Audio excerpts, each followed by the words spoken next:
Hello, all of my lovelies, and welcome back to Higher Self Tarot. For those of you who are new here, my name is Addison Taylor, and this is my YouTube channel where I do pick a card readings.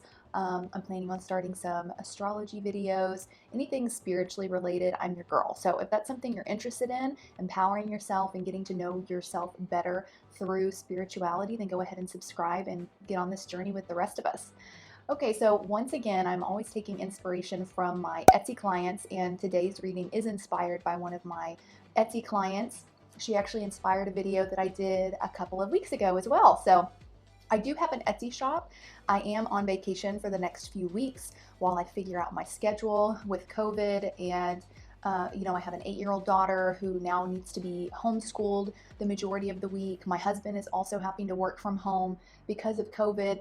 So I find that I am home all day, either homeschooling or, cleaning, cooking meals, things like that. And for the majority of this year, I have recorded my private readings and even my YouTube channel videos through the evening hours into the wee hours of the morning. So I kind of wait for everyone to go to sleep because then I know no one's going to need mommy, no one's going to need wifey, and then I record. But it's shortened my sleep hours, and I thought I could outsmart it, but you can't outsmart your body, and it caught up to me and took a toll. So I was actually hospitalized last week for kidney stones. I wasn't getting enough hydration.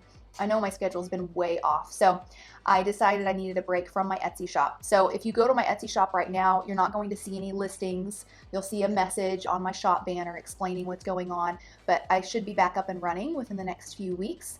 And so feel free to check that out if you need a personal reading from me.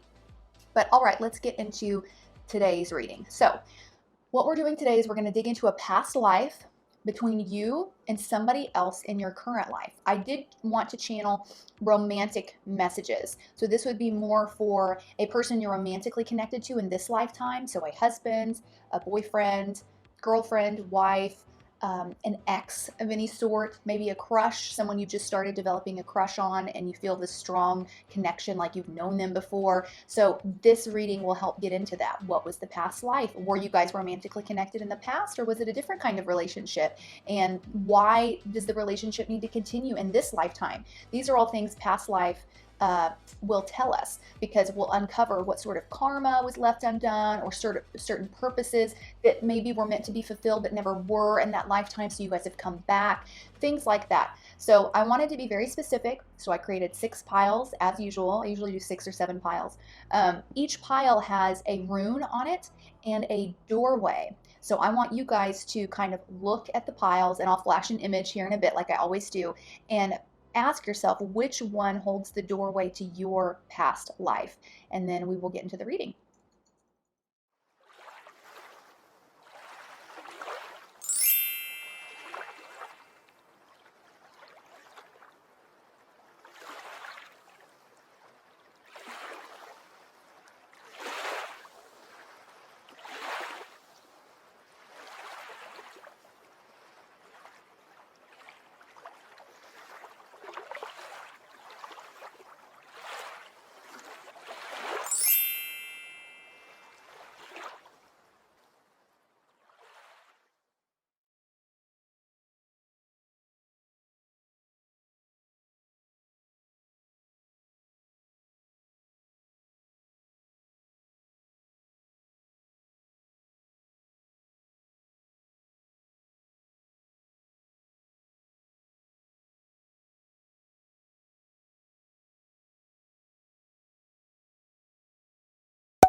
Okay, so pile number 1, you all chose this beautiful doorway here.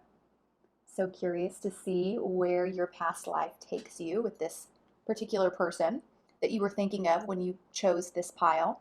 Here's your rune, okay?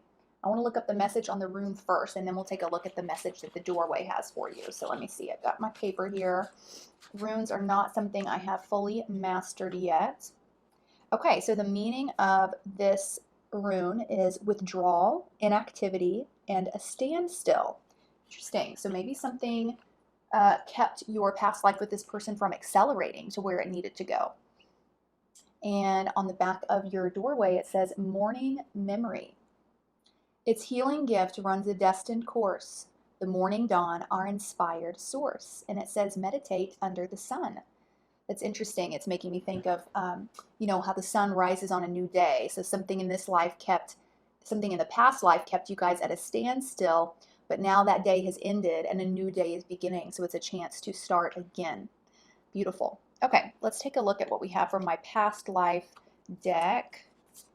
And so this deck here, see all the different primary colors? This is an actual past life deck that details like where you lived in a past life, what your job was, things like that. And I don't always read these super literally, so I will show you the images, but as I lay out all the cards, I might be getting a non-literal message through the cards. But I channel these as a message of like what your past life was, what you did, who you were, and then the rest of the cards will connect the two of you together, so you and this person.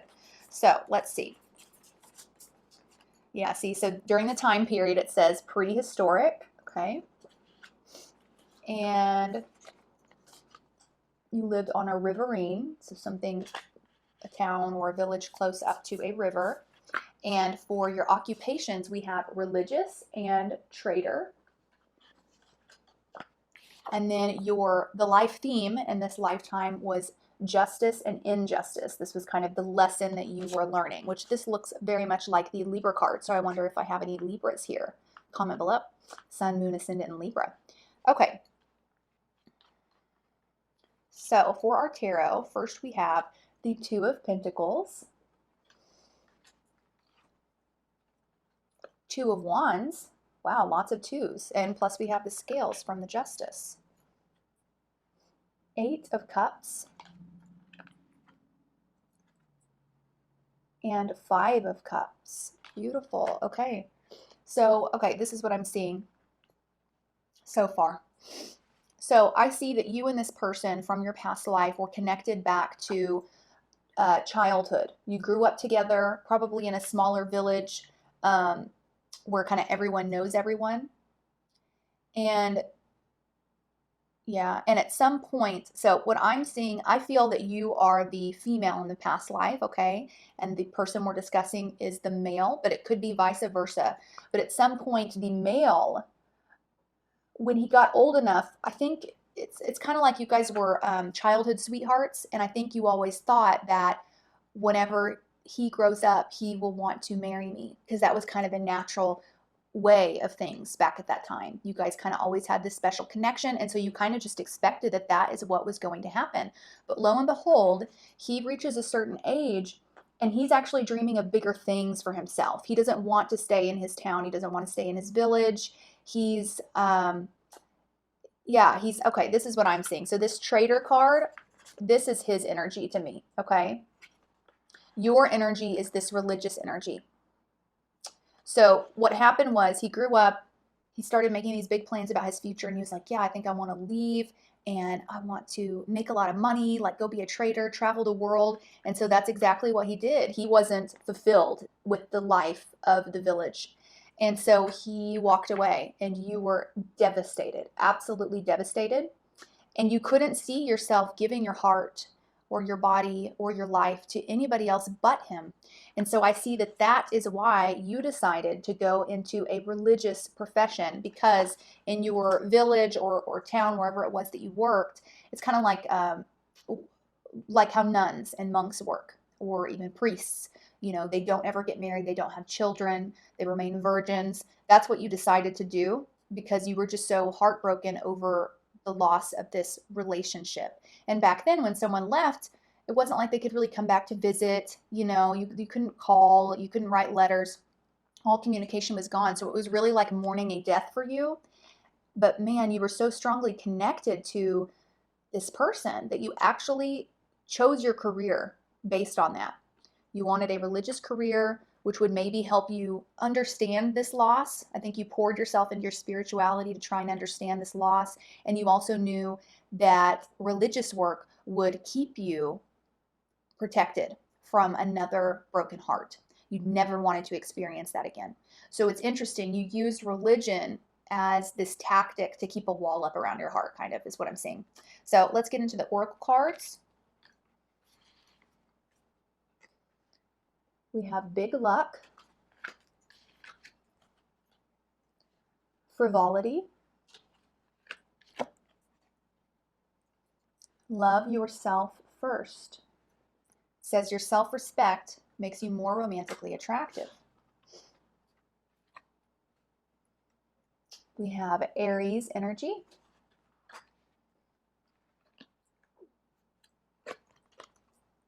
the lover, this is your energy, okay? And the visionary, this is your man's energy, your man in this past lifetime. He was the visionary, you were the lover. Then we have practice positivity, isn't that beautiful?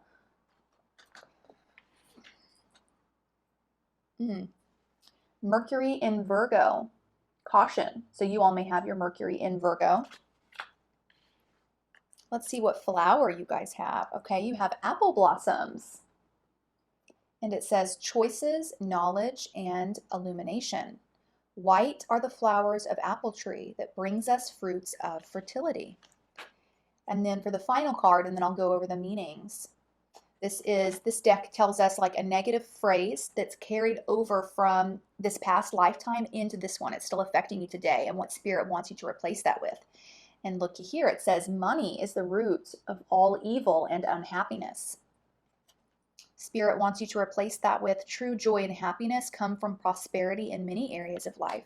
So you definitely, okay, you held a grudge towards this person. He was very money focused and money oriented. He wanted success. He wanted to hit it big. You know, we see that with the big luck and the frivolity. These are the things that excited him. What am I going to accomplish in this lifetime? What am I going to create? It's a very divine masculine energy because divine masculinity is all about exerting yourself upon the world, making something happen. Divine femininity is more about accepting things, adapting, growing, creativity, you know, the mind and our emotions, okay? So that's the energy you were very comfortable in, which makes sense because you went into religious work, but your divine counterpart was this very divine masculine sort of energy. And where he just wanted to, I mean, he wanted to really travel the world, like I said before. I see him here on this card. He wanted to know what it felt like to be a bit frivolous with life and to make a lot of money and just to have the means to have new experiences. He's the type of energy that really wants new experiences. He could never live life kind of doing the same thing. You know, he's not a simple-minded person, I guess is how I should put it. He doesn't want to work in the same career, live at the same place, have the same daily habits. He wants new things. And this is his energy as well, this visionary card. It says capacity to envision what is not yet conceivable to others, willingness to proclaim a vision without regard for personal gain. I do feel like he should be in business in this lifetime. If he's not, comment below, let me know if he is. He should be in business. I even see that he was able to get others in the village on board with his vision, maybe a couple of friends or something. And so they actually followed him. Like he inspired people to kind of do something new, try something crazy and different, while at the same time letting them feel that it's going to be okay. Like he just has this very positive outlook. So he even took a couple other people from the village with him. You were very confused. Here we have the lover card. Let me read this.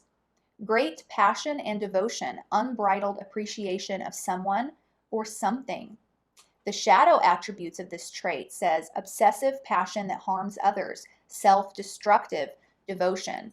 And this is what you kind of ended up having for him because it's interesting, you failed to recognize that if he doesn't have you on the forefront of his mind in the plans for his life, I mean, honestly, I don't feel like he wanted a relationship at all. I think it's interesting. I think neither of you ended up getting married or having kids, but for different reasons. You because you didn't want your heart broken again, and him just because he truly didn't feel that was a part of his life purpose in this life. He wanted something different and unique. And I understand you being shocked and hurt and having to grieve this once he announces that he's leaving the village, but you never got out of that energy. You never got out of it. That was really the mistake of this lifetime. And it makes sense because here on your life kind of theme, we have justice and injustice. And that's kind of how you took this in as a situation that was unfair for you. This is unfair. Why am I going through this? Why is life unfair? So that could be a theme that plays out in this lifetime, where when negative things happen to you, instead of trying to step back and think, okay, well, what's the bigger purpose in all of this?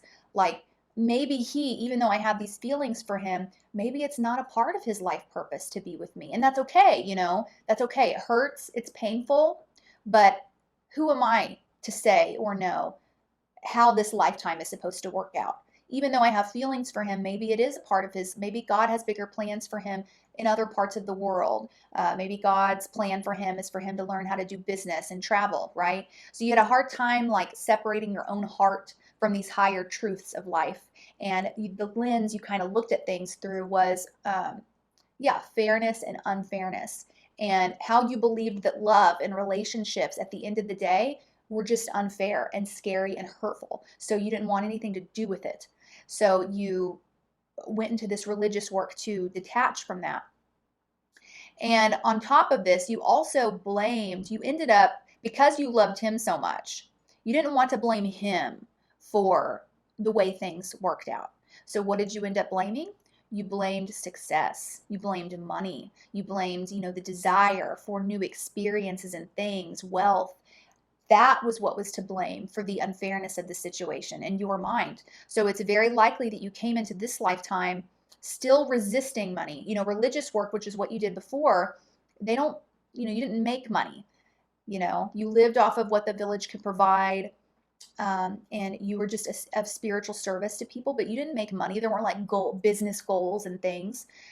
You looked at that as the enemy. And so I do feel like you still carry that into this lifetime, that belief deep down that may block you actually from manifesting for yourself or receiving abundance. So you want to work through that in this lifetime with this phrase: true joy and happiness come from prosperity in many areas of life. Prosperity comes in many forms, not just in money, but in what options we have available to us, in our career, in our relationships. Like, we receive happiness and joy from all of these things. So there's a shadow here that's trying to emerge through this reading. The shadow self of money is the root of all evil. A successful person is a selfish person. These sorts of things. So I want to see, because I'm gonna pull some tarot, because I want to see what the connection is and like how this is supposed to be playing out in this lifetime. Okay, what that connection is. So Spirit, what was the purpose of bringing up this particular past life with this individual? And how is it meant to play out in this lifetime?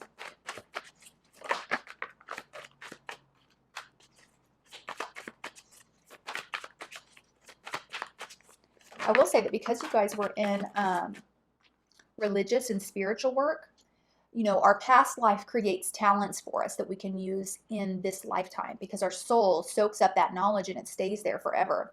And I always explain it this way. It's why some people are born with a natural knack for singing, or for maybe math or a certain instrument, or like certain skills. Some people, it's like, well, they've just always been good at it. It came easy to them. Well, it didn't come easy to them. It was that they already worked through the hard stuff of that in previous lifetimes. They learned that. So that's why it comes naturally. So because you did this religious work in your past life, this spiritual and religious work, you may have inclination towards that in this lifetime, or that could be a hidden talent that you're not even aware that you have. Yeah. I do feel like there may have been, at the end of the lifetime here, because you kind of passed away, you died really with a strong belief that life is just unfair, that you kind of have to look out for yourself, because the universe will just come and swipe things away without explaining, and you'll never understand. So you did look at yourself as like, you wanted to help people in your village with situations of unfairness. Your belief wasn't necessarily, oh, I'm going to bring God into this situation to help make it fair. It was, I'm going to help make this fair for them, or I'm at least going to understand them, because God in the universe won't understand. God in the universe won't help make things fair or right. So this is my calling. I don't want people to go through the pain I've been through. So I'm going to put myself out here and do this for the people, which is great. But the true answer, is that God and the universe aren't unfair. They're actually extremely fair. Everything's about this sort of karmic balance, and through our soul gaining new wisdom through different sorts of experiences, negative and positive. So it's not that the universe or God is out to get anybody. It's that our soul actually wanted to learn particular lessons, whether that be the lesson of heartache, what that feels like, the lesson of poverty, the lesson of great wealth, all these things. So that was something, I don't know if you still carry that into this lifetime as well, where you have this belief, you're very religious, you're very spiritual, but you do have this belief beneath it all that if you're not keeping an eye out for things, if you're not standing guard for other people in your life and yourself, well, then they're about to get sideswept by the universe. Okay, so that is also a belief that spirit wants you to work through. Okay, so the cards that came out, we have the High Priestess. This is moon energy. Could be Cancer, Pisces. We have the Wheel of Fortune. This is Jupiter. So we have the moon here and Jupiter. We have Eight of Swords. This is your energy in this lifetime, kind of mentally trapping yourself in a situation that you could get out of. You just haven't realized that yet, okay? And then we have the King of Cups, which is the man in this lifetime. So he could be a water sign, a Cancer, Scorpio, or Pisces, but he doesn't have to be. Sometimes the cups just come out to represent like a romantic or emotional connection with someone. So there is meant to be, yeah, okay. Last two cards. We have Five of Swords and the Sun. So in this lifetime, this is the main purpose of you and this person's connection. I do feel that the universe is going to suck you guys back in together, and it's for the purpose of working this out, because you came into this lifetime, you were born into this lifetime with the same energy that you left in the past lifetime, which is this Eight of Swords, mental entrapment, through all the things I've been talking about in the reading, certain beliefs that you hold about love and relationships, the universe and life.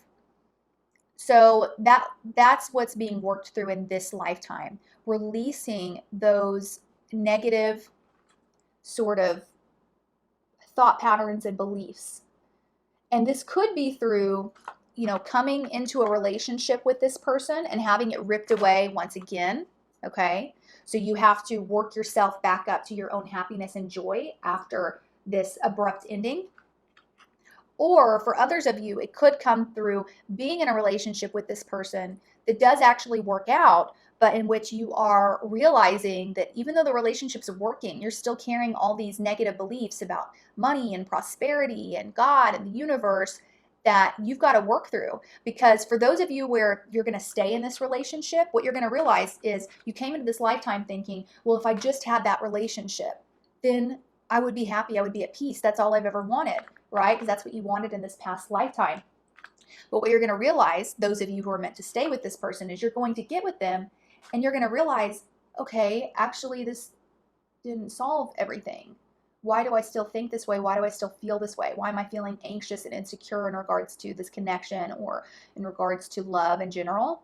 And that's going to be your wake-up call for, okay, it's time for a new cycle. It's time for me to work through these fears. It's time for me to get to the bottom of this, get in touch with my shadow self and work through this.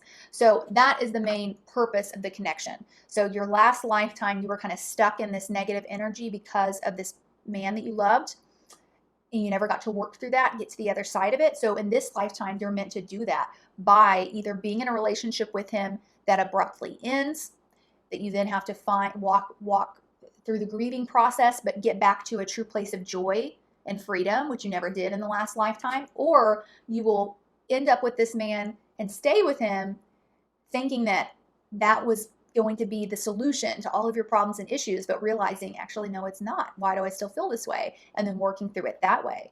So really, really beautiful reading, you guys. Comment below. Let me know how this resonated. A lot of times in past lives, things play out in a similar way when it comes to this life. So let me know what you related to, what sounds similar about his energy or your energy and all of that. And I will see you guys in the next reading. Love you.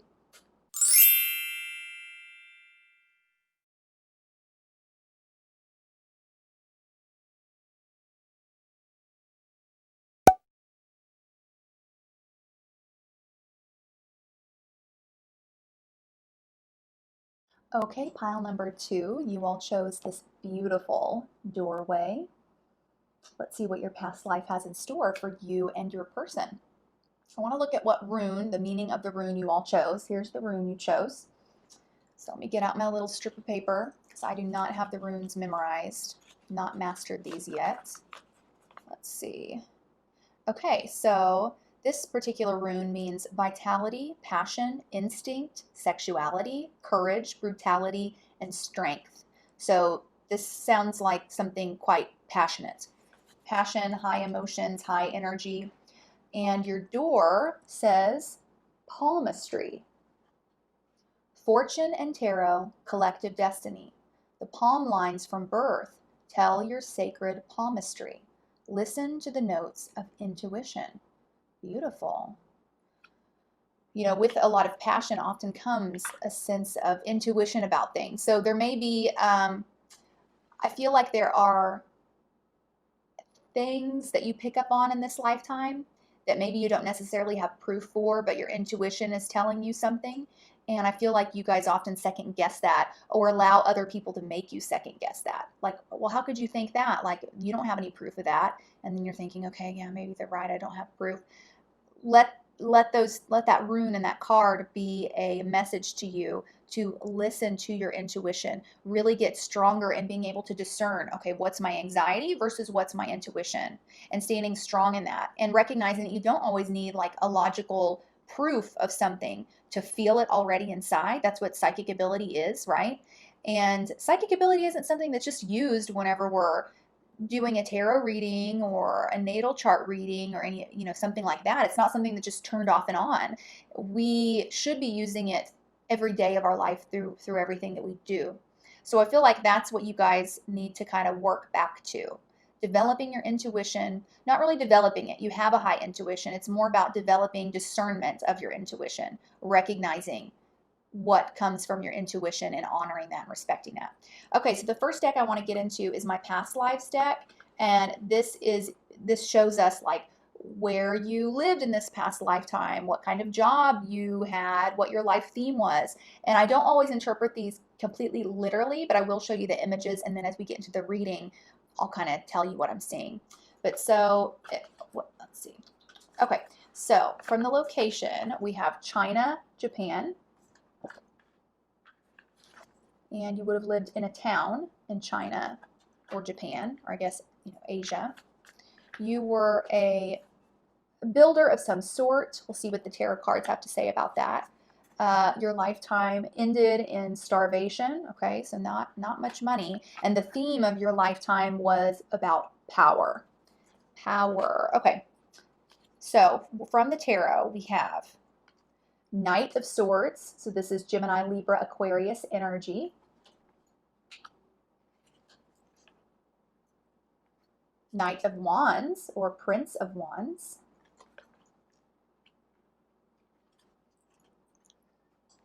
Four of Wands, beautiful. Four of Cups. That's crazy. The last reading had two twos that came out, like a two of Wands and a two of something else. And you guys have two fours, Four of Wands and Four of Cups. So four may be a significant number for you. And then we have Three of Wands. Okay. So it's interesting that we have the Builder card that came up, okay? Because building is all about creating stability, creating something that will last, that, has the four legs it needs to stand upon. And you all have two different fours from the tarot. And fours are all about creating a foundation, a sense of stability for yourself. Which is interesting because with the Knight of Swords and the Knight of Wands, these are two of the very fast to move. They're the fastest moving knights in the tarot. They're not always super reliable. They can rush into things too quickly. Knight of Swords can definitely do that, rush into things way too quickly. And Knight of Wands can get bored of things very quickly, where he'll kind of go in and he's all excited and passionate about it, but then he loses that passion quite quickly. So I feel like you all were trying to create a foundation with something that wasn't really stable to begin with. That's what it feels like. Yeah, you wanted a foundation, but you picked the wrong person, I guess, to do that with, or the wrong energy to do that with. And so it left you kind of lonely. What I'm seeing is that you did end up marrying this Prince of Wands, Knight of Swords energy. So they could be an air sign or a fire sign. And everything looked really great for a hot second. And then it quite quickly turned to this sort of separation where you guys weren't divorced, but you know, I see a lot of loneliness here. And he's alone over here doing his own thing, making plans, like doing his kind of, again, I'm picking up that you're more the feminine energy and your partner was this masculine energy. So he was focused on his job or whatever, you know, friendships, whatever he was doing out and about, and wasn't really devoting much time and attention to you and to your needs. And you kind of felt helpless. You felt helpless in that. Okay, let's see what the other cards have to say. We have cheerfulness, small child. I see that here too. See this? Small child. Okay, so I do see that you all had a child or children together. It says worth waiting for. Divine timing is at work in your love life. Okay. So from the archetype deck, we have child, nature, and rescuer. Child nature says friendships with animals, communication with nature spirits, and rescuer says provides strength and support to others in crisis, acts out of love with no expectation of reward. The shadow attributes of this card are assumes that the rescued will reciprocate and keeps the rescued one needy. Interesting, okay. We have Mars in Capricorn, authority, and Jupiter in Cancer, speculation. This is that intuition that we were touching on at the beginning of the reading. Okay, before I get into the rest of the cards, I want to talk about some of this here that I'm seeing. So I see that you all were actually in a, okay, your husband, the person you married, was a little bit above you in status or something. And I do feel that he was a bit arrogant, and he purposefully picked a woman who was below him in status for that, so that he could have the, what's the phrase? You know, he wanted to be above in the power dynamic. That was important to him. He feels a little bit arrogant, you guys. Let me know if he's still that way in this lifetime. But yeah, so he purposefully picked you. I feel like you were quite young and you were quite needy because I don't feel like you came from much. So he kind of felt like this savior to you.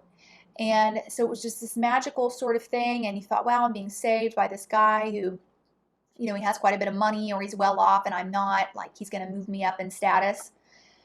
But you quickly realized his true motive and intention for why he picked you. And that's what really hurt. And no, you didn't have proof of it. You know, this was your speculation. But you could just tell, you know, with this authority card, I feel like he just thought he ran the show. Whatever he said went. He could lose his temper on you without fear of, you know, repercussions. He was very controlling. And I feel like you ended up, yeah, I think it even got worse whenever you got pregnant. Because then you were really, really vulnerable. So it's like he took advantage of your vulnerability.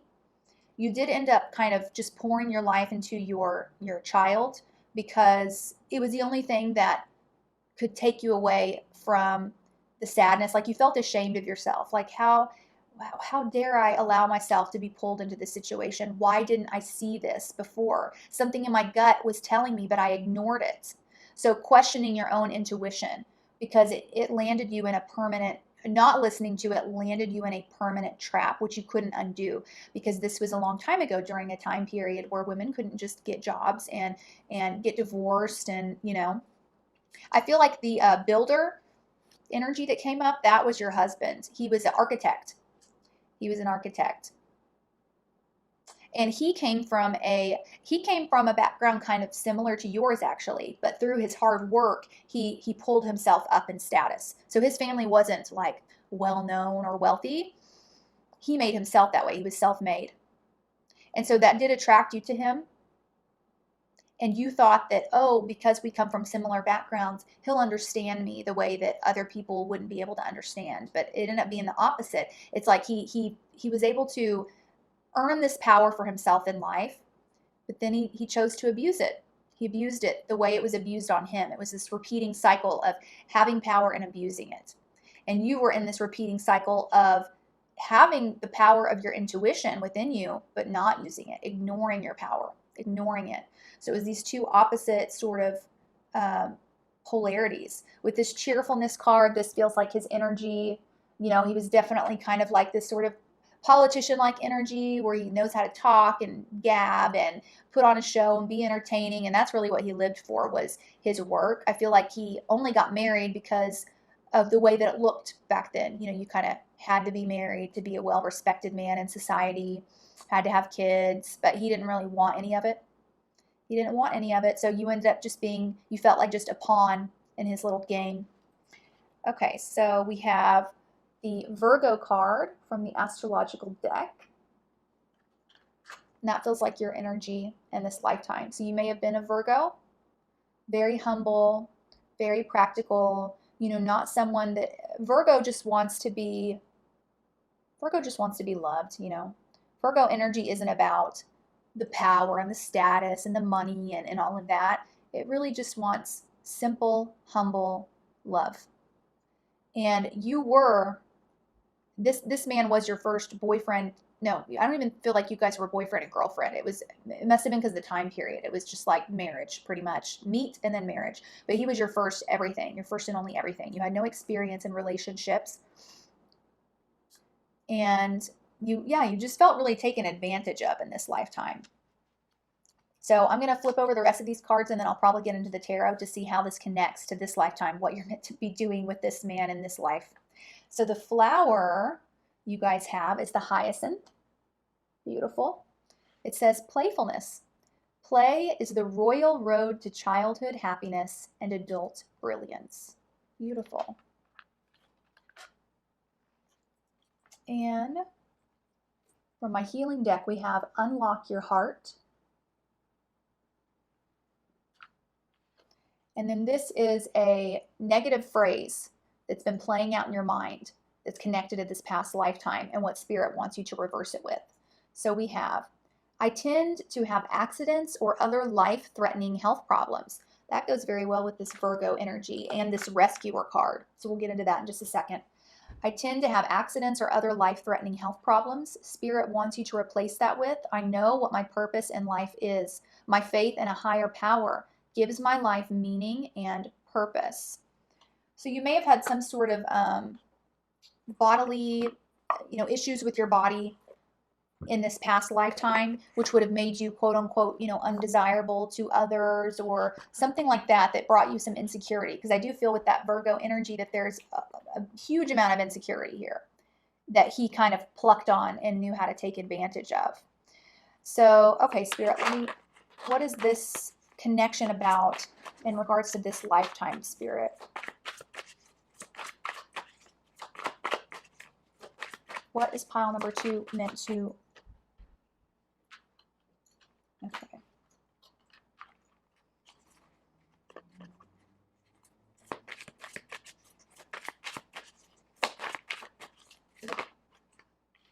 Okay, we have some major arcana cards here. All right, so we have 6 of Wands. This is him. 2 of Cups. This is you and him. The Magician. And the Strength card.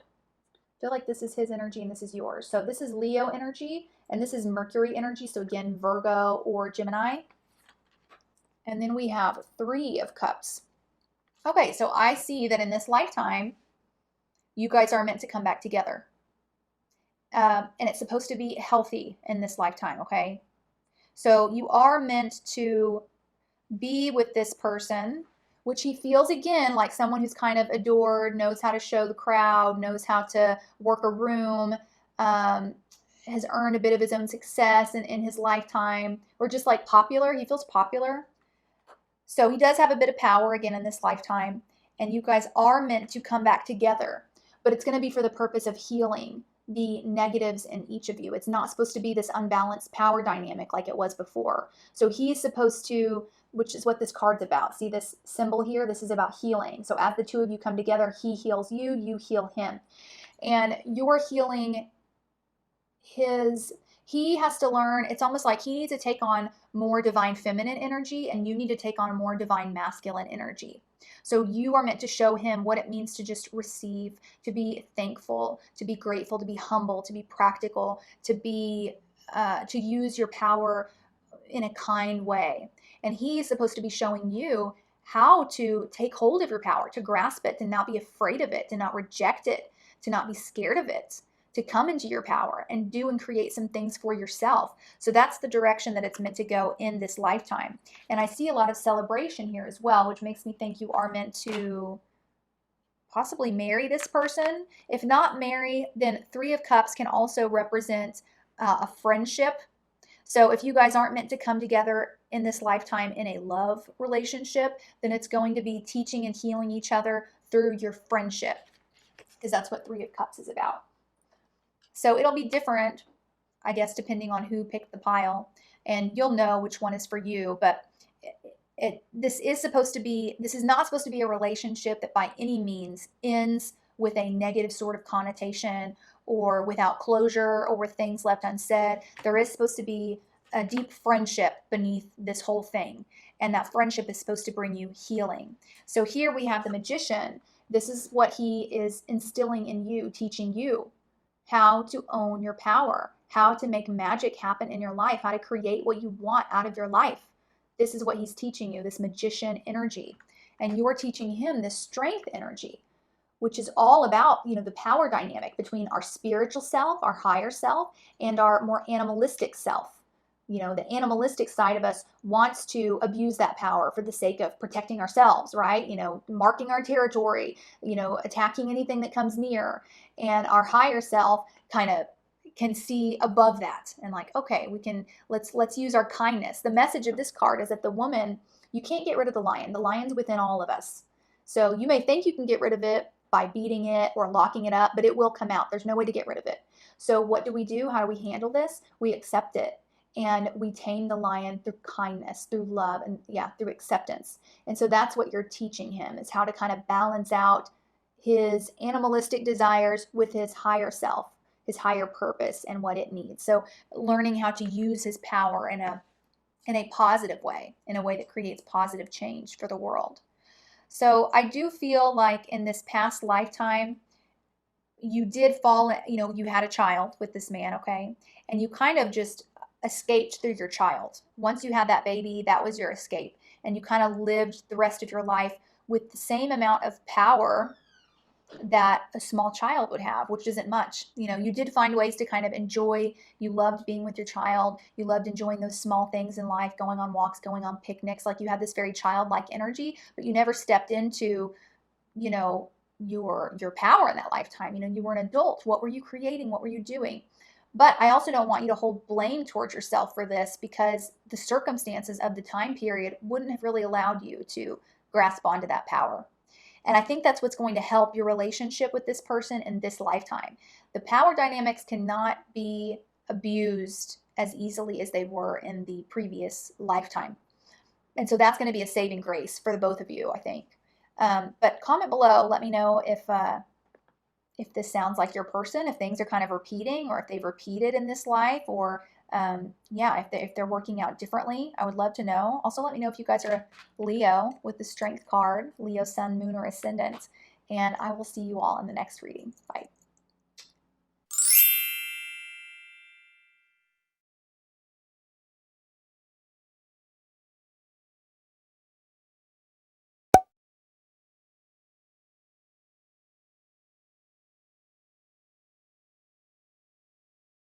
All right, pile number 3. Here's the beautiful doorway that you all chose. You can see the sunlight kind of shining on it. And here's your rune, and I want to look up what your rune means, because it will kind of sum up the overall energy for the reading. And we have, let me make sure I'm looking at the right one. Some of these look alike. Yeah, okay. So this one means adversity, conflicts, and gateway. Adversity, conflicts, and a gateway. Okay. And on the back of the door, it says a cure for longing. Love is happiness, a spark inside. Live deliberately and choose boldly. Then you have arrived. So that makes sense with the adversity, conflicts, and gateway. It's like, are you up for the fight? So let's see how this plays into your past life. I want to start with my past life deck. And these are very literal decks that tell you like what location you lived in, what sort of job you had, how you died, all sorts of stuff. So, and I don't always interpret these literally, but I will show you the images and then we'll get into kind of what I'm seeing from this. All right, so okay, so it looks like you lived in some sort of Islamic country. And it would have been in an Islamic country that borders the seashore or borders some sort of body of water or ocean. And your profession was an artist or an artisan. Beautiful. We may have some Pisces here. And we have that your death, actually, it says, was by attack. We'll see if this is a literal physical attack or something more mental, emotional. And okay, so the theme of your lifetime was freedom versus servitude. That was the theme that you were playing out. Interesting. With that cure for longing. Okay, let's look at the tarot. Okay, so we have Ace of Swords, which this is making me think of that attack card. The Magician. This is Mercury energy, so Gemini, Virgo. And look, this even looks kind of, I don't know if this really looks Islamic. I guess so, kind of like Persian, Islamic. See the garb he's wearing? Looks very Aladdin-esque. And then we have Ten of Wands and King of Cups. So this is Cancer, Scorpio, Pisces energy. I actually think this is the first pile that I'm actually picking up on where I feel like you are the male energy in this lifetime. And I don't feel that you necessarily had a relationship with this person that you came into this reading about, because I feel like it was blocked off from you. Something happened. It's almost like something happened that kept you trapped and kept you away from this person. I want to see if you at least knew who they were, but I don't feel like a relationship was allowed to occur because you were carrying a lot of burdens, a lot of weight on your shoulders that kept you from, I don't feel like you had a lot of actual connections with people because of this. So you may have actually been imprisoned. It may be different stories for different people. So it could have been a murder that occurred at a young age that kept you from that, or some sort of attack or imprisonment for your beliefs or something. Or it could have just been that you were just overwhelmed. I feel with this Ace of Swords that you were kind of like cut out of society somehow. In some capacity, you were cut out from society. Feels like they didn't align with you and your beliefs. And because this was a strict time period and a very strict state, there wasn't a lot of room for not aligning. If you didn't align, you kind of paid the price for that. So let me get into the other cards and we'll see. Okay, we have Lover. His thoughts. Wow. Free yourself. This is again making me think of prison. It says it's time to take back control of your life. Yeah, you guys were trapped somehow. And it's interesting because in this lifetime, you've come in with that same sort of energy where you actually block yourself from doing and achieving things because subconsciously you still feel trapped. You still feel like you're in that prison, but you're not, which is what the Magician card is all about. The Magician is able to create his own life. He's able to do what he wants, but you still have this inner subconscious belief that you are imprisoned and that you can't move. Very overwhelmed by your thoughts. I feel like you spent a lot of this lifetime in this sort of dreamy state, sort of dreaming and imagining because you had to, because You were either imprisoned or you were somewhere isolated. So again, I got Pisces energy when we started the reading. I'm getting that again, but some sort of dreamy, imaginative energy that allowed you to kind of get through life. But you don't need to do that anymore. That's kind of the message. You don't need to do that anymore. If there is someone that you're interested in, a relationship that you want, then go for it. You're not imprisoned anymore. Get out of your head is kind of what I'm hearing. Okay, so we have Venus in Pisces. Here's that Pisces energy. It says submission. And look again, we have a bird in a cage. Yeah, you guys were imprisoned. And then we have Sun in Cancer. So you guys could be Cancers. Well, definitely water energy. So I'm going to say Cancer, Scorpio, Pisces is going to be strong because of that imaginative energy. But this is Sun in Cancer, and it says resourcefulness. And notice how both the cards we picked have these birds, because birds can fly. Birds represent true freedom. And it was like you were a bird in a cage. You were meant for freedom, but your life didn't allow for it. Same with this, this unicorn in the fence. It's like, I feel like you were imprisoned, not because of, like you committed some sort of crime. It's because of who you were. You may have been gay, for example, in this lifetime. You were definitely like unique in some sense. That's what I'm seeing with the unicorn. You were odd. You were very creative. You kind of you marched to the beat of your own drum during a time where people weren't really allowed to do that. It could have actually been some of your artwork that you created that was a bit too scandalous. A lot of artists like to talk about important political and social things through their art, metaphorically and symbolically. Religion, things like this. It feels like you did something like that, which caused you to be imprisoned. And so you lived the rest of your life kind of in your own head. But in this lifetime, you aren't meant for that. Oh, so the flower for you and your person is the forget-me-nots. And it says, eternal memories. The best things in life are the people you've loved, the places you've seen, and the memories you've made along the way. Okay, so that answers for me that I do feel that you knew this person. The person you came into the reading about, you knew them before you were trapped, but it didn't get to go very far before you were trapped. So then what happened was you kind of spent the rest of your lifetime dreaming about them, but never getting to truly experience being with them. So I feel like that's why they're in your life this time, because now you're not trapped. Now you can move forward with something, but are you going to get out of your own way to do it? Are you going to get out of your own head? Are you going to recognize that you're no longer imprisoned and that you can take action on this? You can make the move. In fact, I feel like you guys should be making the first move, because that's going to help get you out of that energy. And I do feel very strongly that in this past lifetime, I feel like you guys were both male.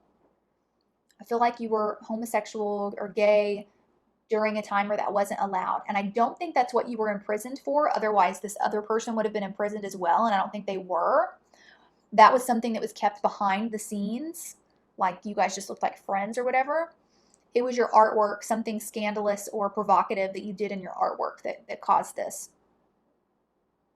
But yeah, you guys didn't get to move. I feel like feelings were there, but I don't feel like it was able to get super serious. I feel like the other person actually blocked it because they knew it was quote unquote wrong according to the time period and the place that you all lived. But you both had very strong feelings for one another. And so that was meant to actually get to take place in this lifetime. And so it doesn't mean you're gay in this lifetime. In fact, you guys may have purposefully chosen to come in opposite sex because you didn't want to have to worry about dealing with societal pressures and issues like you did in the last lifetime.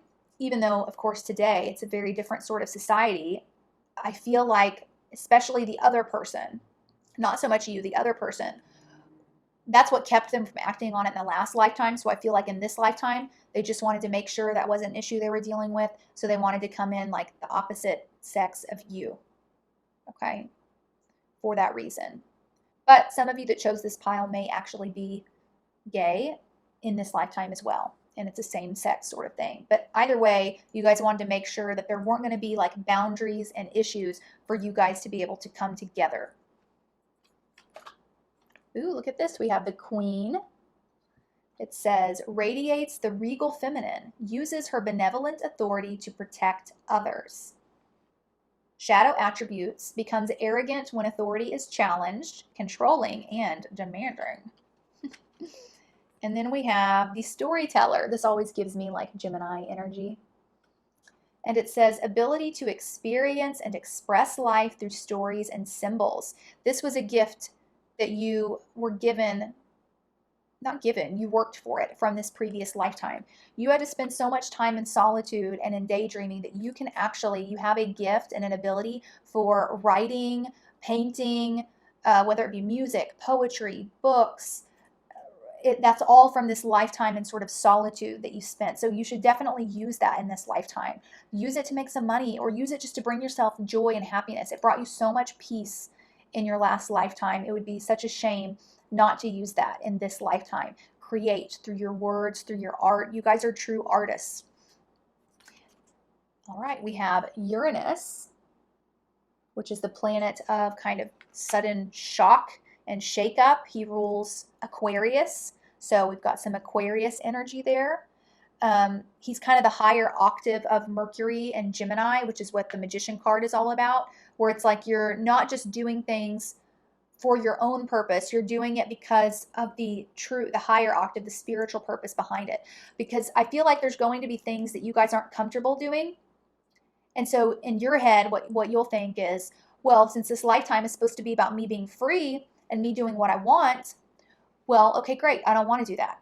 Like, I'm socially anxious, so I don't want to go to the party. And this is a lifetime about my freedom, right? Last life I was trapped. This lifetime is about me being free and doing what I want. So I don't want to take that trip, or I don't want to go to that party because, you know, I'm socially anxious and I just don't enjoy interacting with people like that, or I don't enjoy getting out of my comfort zone.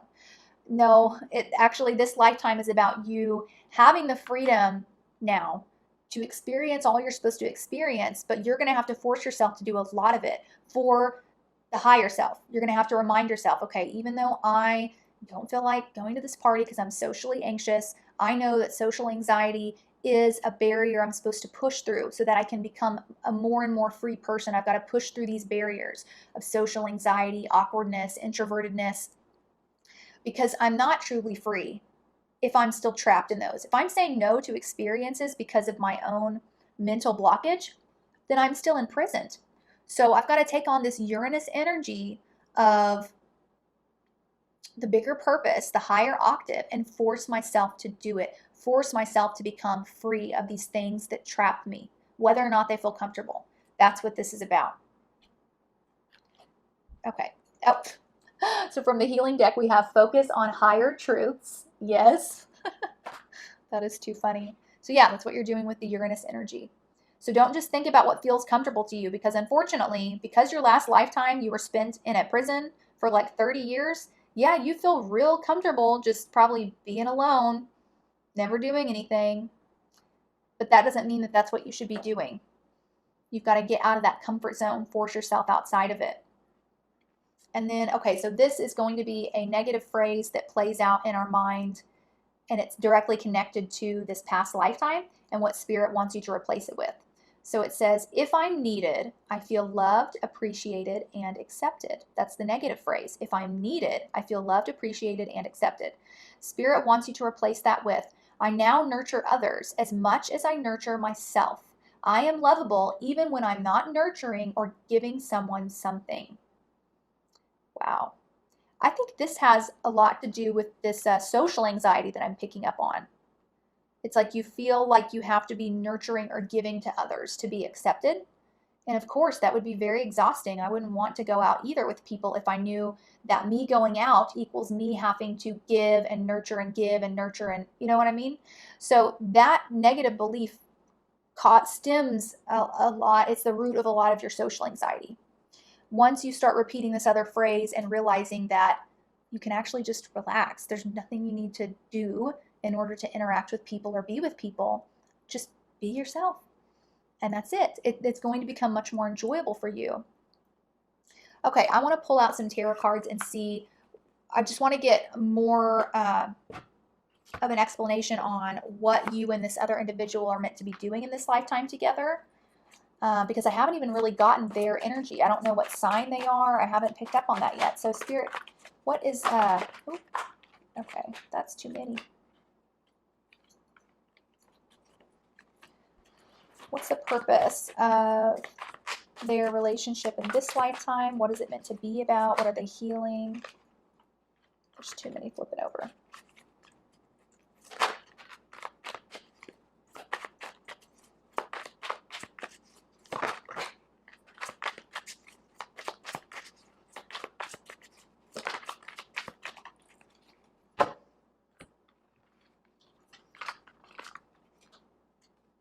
Wow, okay, we have 10 of Wands again.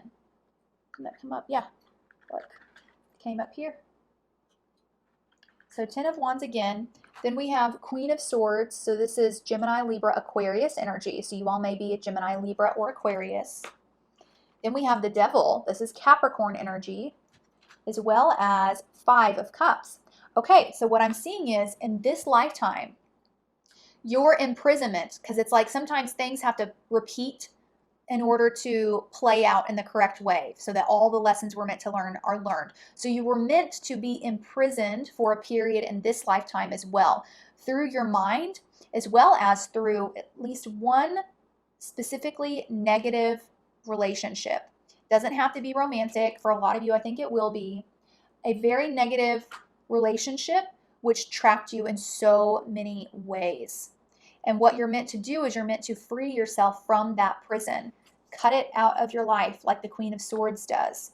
Grieve it fully, because I do see there will be grieving. There is going to be sadness. I think a lot of you have already gone through this part of your life.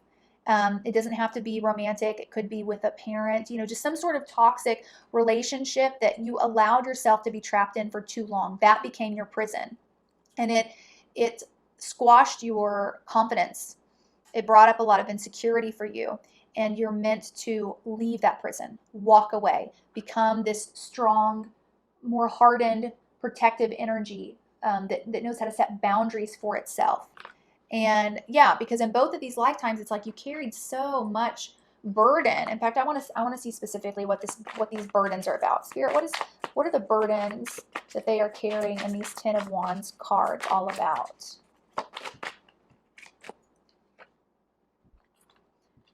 Okay, we have Queen of Wands. So this is Leo, Aries, Sagittarius.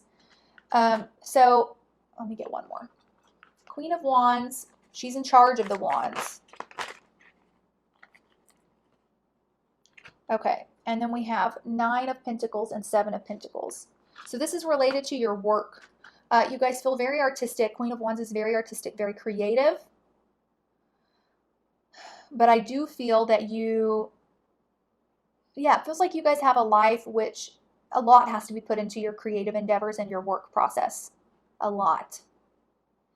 So what's interesting is because of that, that takes up a lot of your time, right? A lot of your energy. So because of that, there's a bit of an imbalance to where you don't really have a lot of time and energy to focus on healthy relationships. And in fact, you often subconsciously choose people that will maybe keep you trapped and keep you away from events and social life. You do that subconsciously because you want to pour yourself into your work, into your creative endeavors, your imagination.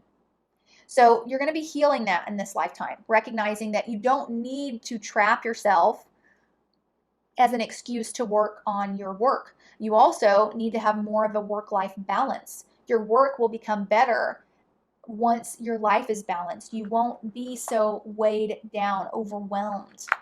Wow, you guys are healing a lot in this lifetime.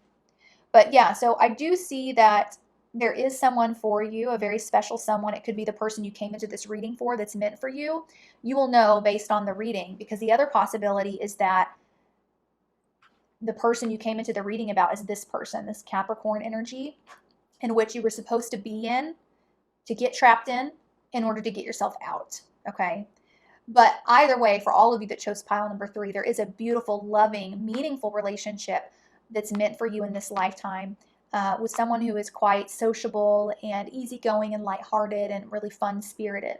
But first, you guys are meant to get out of this prison, the prison of your mind, the prison of your life, the prison of your relationships, all of this, and really become you know, the queen of your life. The queen is not afraid to set boundaries. The queen knows what's good for her country, what's good for her people.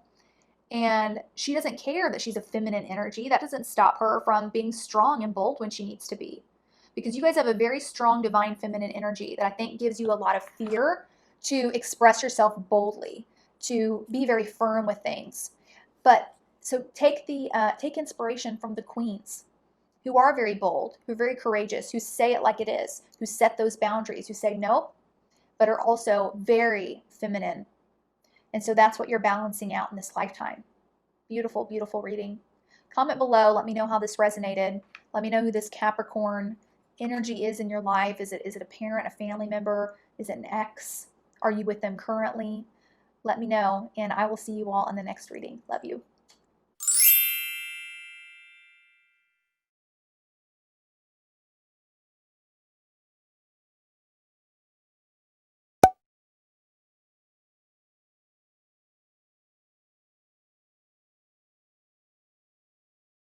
All right, hi pile number 4. You all chose this gorgeous doorway. Let's open it up and take a look at your past life with this significant person. Now here's the rune you all chose. I want to look up the meaning of that real quick first, because it'll give us kind of the overall energy for the reading. Some of these are kind of hard to locate. Oh, here we go. So this rune means renewal, dreams, unconscious mind, and flow. Beautiful. Ooh, this is already giving me some really like good, really magical, like soulmate sort of vibes. But let's see. Okay, on the back of your door it says Jude's Song. A reminder for even the most hopeless of lost cases. You can find peace within the strangest of places. Oh my gosh, you guys, I'm getting the best, like the coolest energy from this. This is my favorite pile, I think, so far. I'm feeling like this is it almost feels like the story that's going to be told, not only for the past lifetime, but for this current one, is going to play out like a movie with these high, like these big lows and then this huge magical high, and just beautiful. Like I feel like your dreams are really meant to come true. So first I want to look at the past life deck. And this gives us some like very literal cards, like what location you lived, what your job was, that kind of thing. I don't always interpret them completely literally, but I will show you the images and then we'll get into kind of the story of the reading. So let's see here. So, ooh, okay, you guys were alive during the Renaissance period. And as far as occupation goes, we have health and mother. So you guys could have been mothers yourselves, like just a mom, or you could have been a midwife, like help to deliver babies, or both. And it shows here that death in this lifetime was from disease. That makes sense. During the Renaissance period, I feel like that was prominent. But your theme in this lifetime was abundance and penury, or abundance and lack of abundance. That was the theme that you were working through. So let's look at the tarot first. So we have 8 of Wands. Look at that. That's a seductive sort of energy. I think this woman's like a masseuse or something, or something more. Beautiful. 6 of Pentacles. This is coming across to me as the same woman in that card that we just looked at. Yeah, you guys feel earthy. Taurus, Virgo, Capricorn. Okay, we have 2 of Wands. 6 of Wands.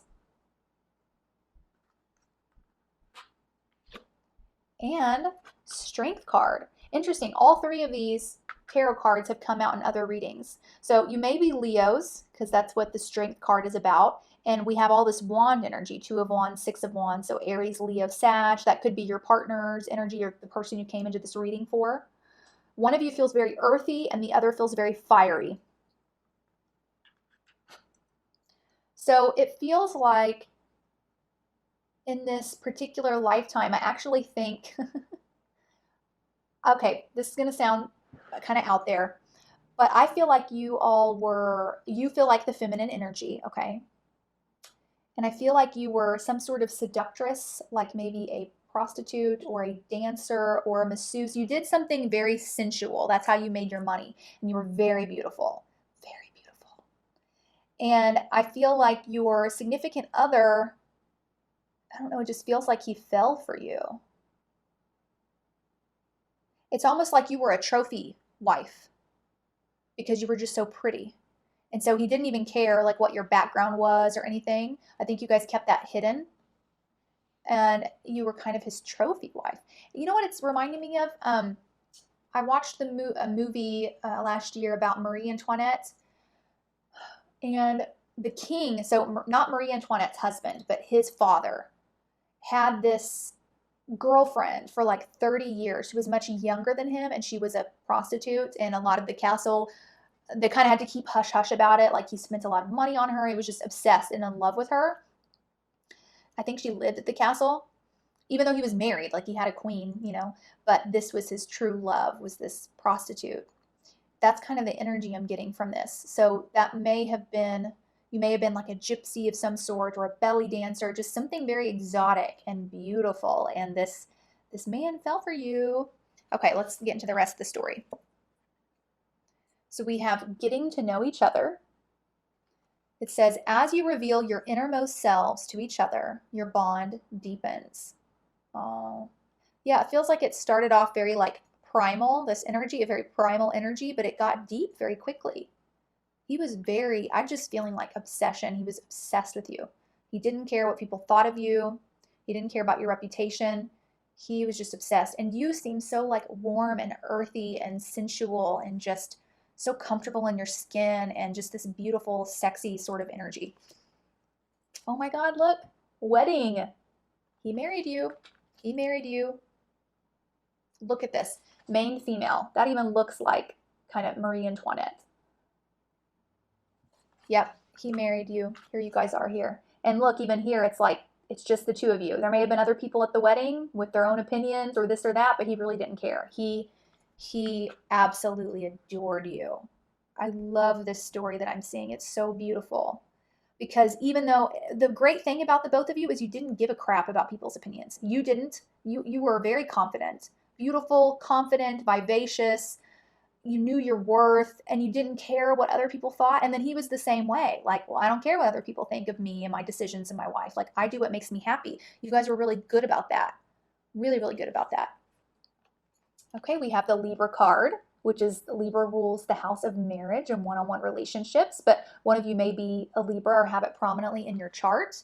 This was true love, you guys. True love. I would watch a movie on this relationship. The imagery I'm seeing in my head is so gorgeous.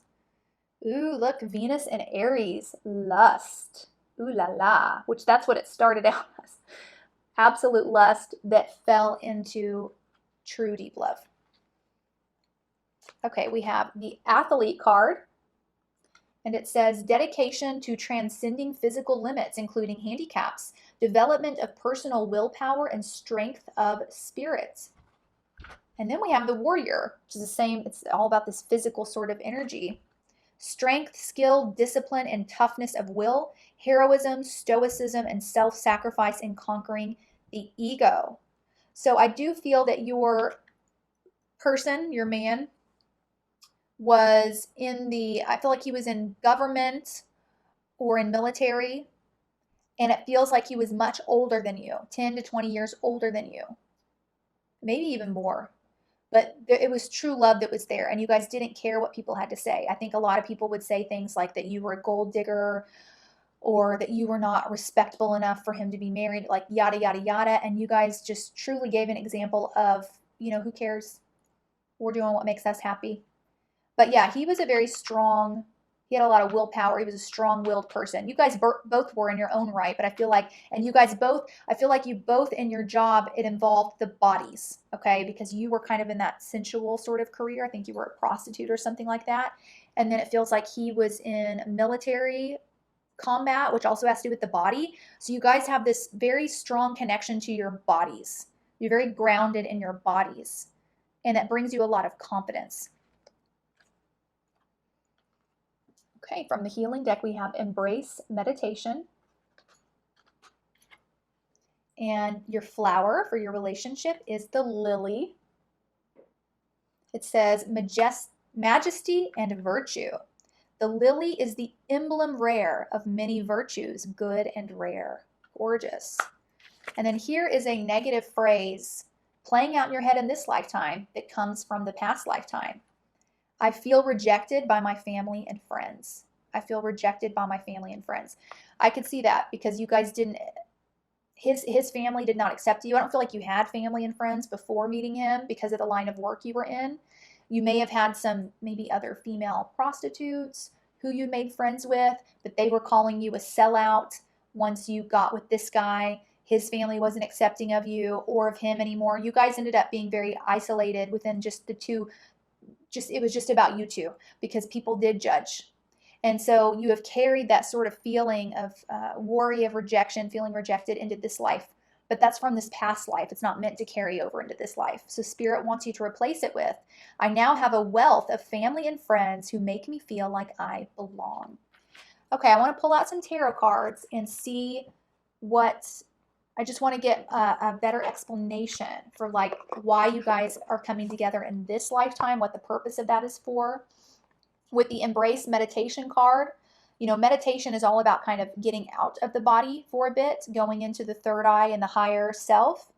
And you guys feel so connected to your body that I feel like that's why that card came up. It'd be a good practice to kind of balance out, because that's what the Strength card is about too. The lion kind of represents our body and our ego, and the woman here represents our soul and our spirit, our third eye. So you guys are working to balance that out in this lifetime because your past life was so much about the body that in this lifetime you're meant to come more into balance with your spirit and your soul. Even though you guys did it well, it's like you already mastered the body. That's what it feels like. You mastered it.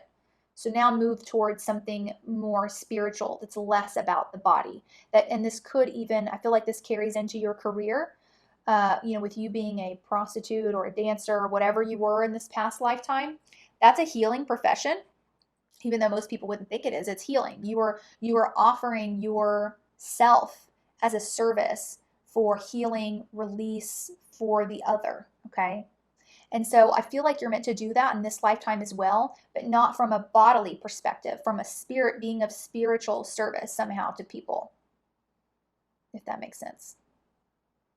Doing something where where you're using more of your mind and your intuition versus your body. So even if it's not like tarot reading or psychic ability or an astrologer, it could be as a doctor of some sort, because the doctor doesn't give his body to his patients. The doctor uses his study and his mind and, you know, the things that he or she has in their office to diagnose and help heal. So something like that is meant for you career-wise. Okay, Spirit, what was this relationship about? How is it meant to play out in this lifetime? I'm actually really surprised that I haven't seen the Lover's card, because that feels like this energy.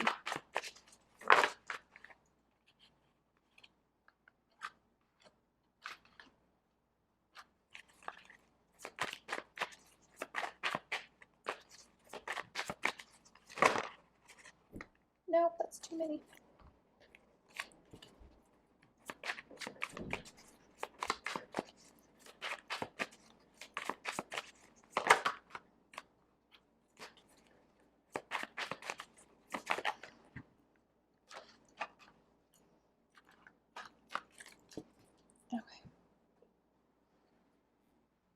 Okay. Sorry, got a 20% battery warning. Okay, we have a lot of major arcana out here. So we have 4 of Swords, 3 of Wands, 5 of Pentacles,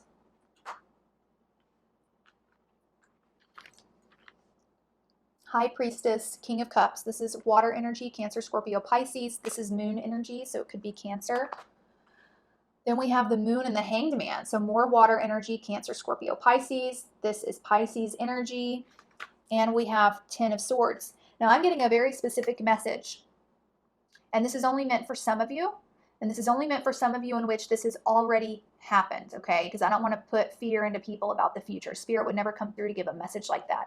So there's someone watching this video who has lost the love of their life to death. Okay? And Spirit is wanting to come through and acknowledge that this truly was the love of a lifetime. But also because that's why this embrace meditation is coming out, and the moon card here, because you are meant, remember how I was talking about how this past lifetime was very much about the body, and this lifetime is supposed to be more towards the soul and the spirit. For those of you that have lost this loved one, this person who means so much to you, what you're meant to do is you are meant to begin connecting with them spiritually. That's how you're supposed to learn this spiritual balance. They are around you. And if you only meditate, if you request, if you dream, if you meditate, they will come to you and you can still maintain this relationship. Okay?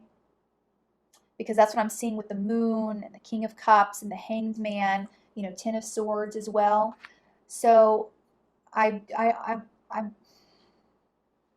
sorry, I'm getting a little, you know, emotional because this story is just so beautiful. Your connection with this person is so beautiful that Spirit wants you to know that that energy, that love, it transcends the physical body.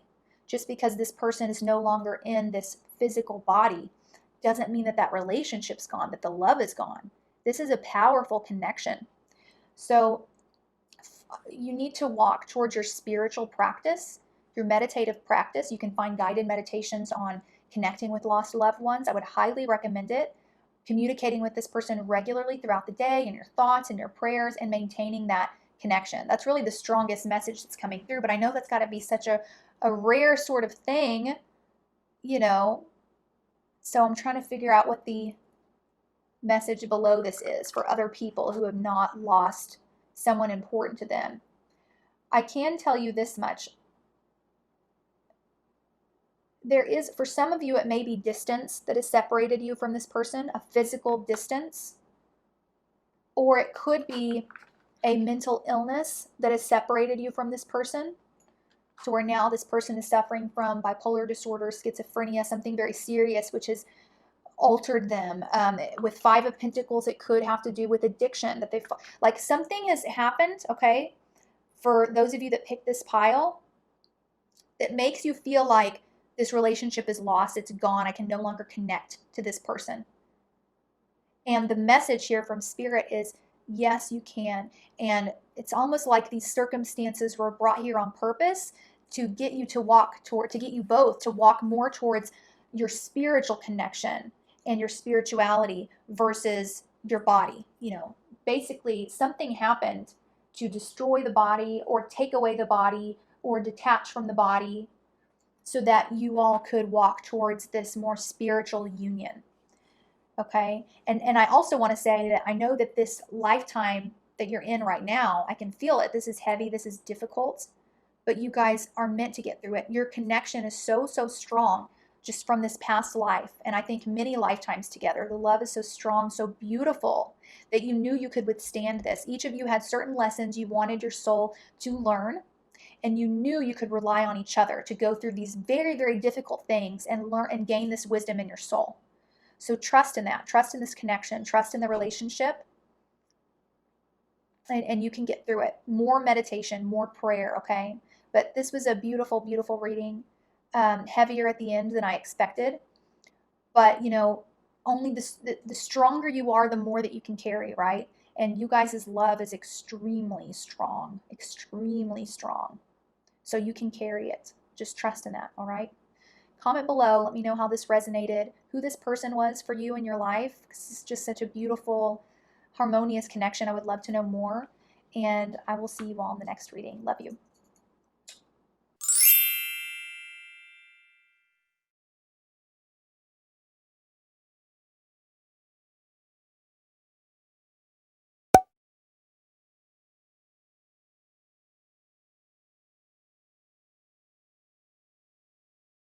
Hi, pile number 5, and welcome to your reading. You all chose this magnificent doorway. I can't wait to open it and see what your past life connection holds with this person. Now, here's the rune you all chose.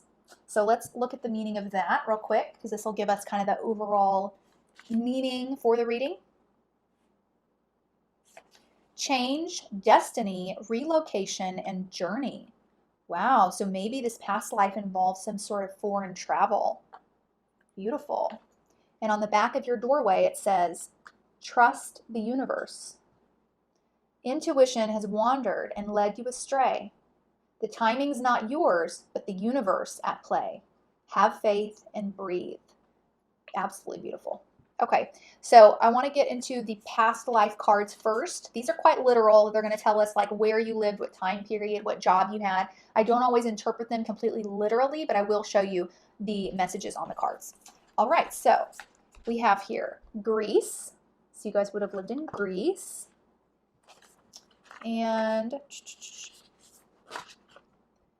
in the mountains, so somewhere with kind of a mountainous view, I guess.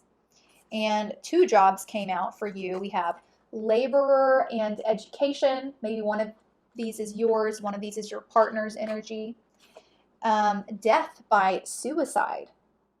Interesting. And it doesn't always have to be a literal suicide. It can be a slow suicide, like suicide through unhealthy eating habits, suicide through addiction, suicide through, through anything. And the main theme you were working through in this lifetime was fear. Now that goes very well with your doorway message, which is about learning to trust in the universe, even when things seem, like they're changing or being disrupted. The universe is actually pushing you towards something greater. But if you don't get past that point, it can be very fearful. Okay, the tarot cards.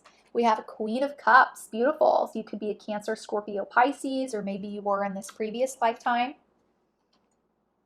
King of Swords. So this feels like their energy.